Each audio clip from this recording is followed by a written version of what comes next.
challenge. We tend to focus on the pain, on the suffering, on the ailment. I mean, I've been guilty of this, and I had to look at it. I had posted a few things on Facebook. Oh, I said, boo-hoo, I feel so sick again today. And then I got all this loving response from people, and then I deleted that. I said, what are you doing? When we were talking about this in our class yesterday, Sacred Abundance, one of the challenges that true students have when they tell people that they're having the appearance of a challenge is that people will then surround them with what? Love, yeah, that's good. But sympathy, worry, anxiety, focusing on the problem, letting them know everything that they need to do, what medicine to take, what doctor to go to, blah, blah, blah, blah, blah.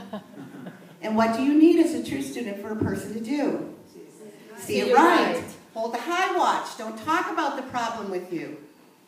Breathe. You can do this. You can do this. You can do this for yourselves and you can do it for others. Robin challenges us. Get someone to hold you accountable with this. Get someone who'll be gentle. We don't want any metaphysical malpractice going on. Do you know what that means? So metaphysical malpractice is I say, I'm not feeling well. And then the person says, BJ, you don't have a very good consciousness. Metaphysical malpractice, okay? Whereas, if I say, oh, I don't feel very well, I have a headache, my throat is sore, I've just been sick for 2 weeks, and I don't know what's going on, and blah, blah, blah. To have somebody gently say, BJ, do you want more of this in your life? Just gently remind me, do you want more of this in your life? Oh, no. What do you want?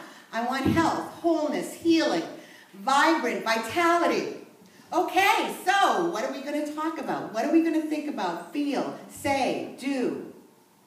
See the difference? Mm-hmm. Do you believe it's possible for an instantaneous healing? Do you? Yes. Yes. Did you go to the second lesson of this course? What happened for Robin?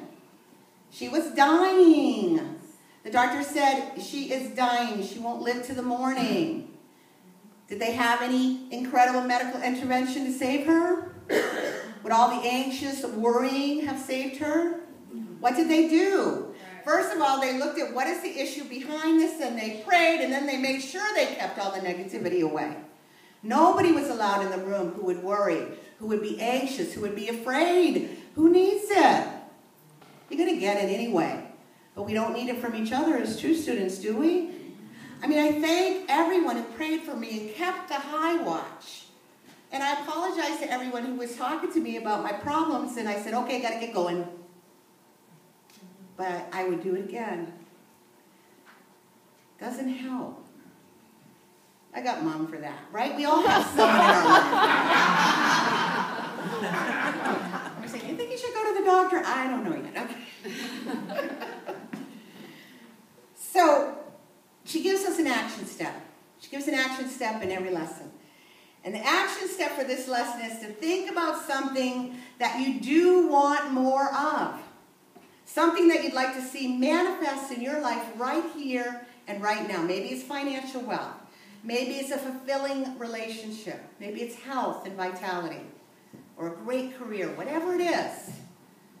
And she says just spend 5 minutes a day giving it your complete attention, intention, concentration, focusing on it, focusing on it, focusing on it.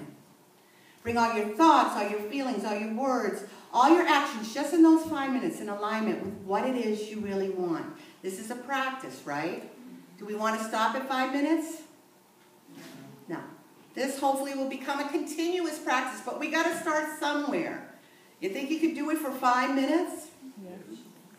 You wait till you get before that clock, and it's ticking, and you're like, I don't believe how long this is. I want to rethink. I don't feel good. Okay. So visualize yourself and believe it. And it may be very different, right, than what you're currently experiencing. And this came up in our class. It was so funny when I heard this in the lesson, because this came out in Sacred Abundance yesterday. We're only on lesson 2. Robin says she has another suggestion to help you along the way. She says, fake it till you make it, if you have to. Because this is universal, irrefutable law, and it will manifest. It is guaranteed to manifest if you practice this. It must come to pass.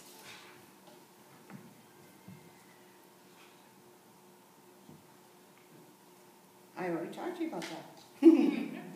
So really what I want to leave you with this morning is to leave with that question around anything that you're finding yourself getting worked up about and giving energy to. Ask your question. What's the question? Do I want more of this in my life? And find someone who will ask it when you forget to ask it to you. She always gives us a transformational thought at the end of the lesson. This is it today. Our transformational thought comes from Scott Morrison, author. It's called The Whole Teaching. The path of awakening and liberation requires that we ask ourselves just this one fundamental question. Do I wish to live this moment with as much attention, care, and affection as possible? Or am I going to do something else? And so I want to end with our class affirmation. We only did it once. This will be our second time doing it. The class does it every week. This is an affirmation that Robin wants us to say with feeling, to believe it, with intention, with passion, with focus. And so repeat after me. Sacred abundance is my birthright. Sacred abundance is my birthright. I claim it. I claim it. I welcome it. I welcome it. I deserve it. I deserve it. And so it is. And so it is. So let's stand and join in singing the chant, I feel the Spirit. The word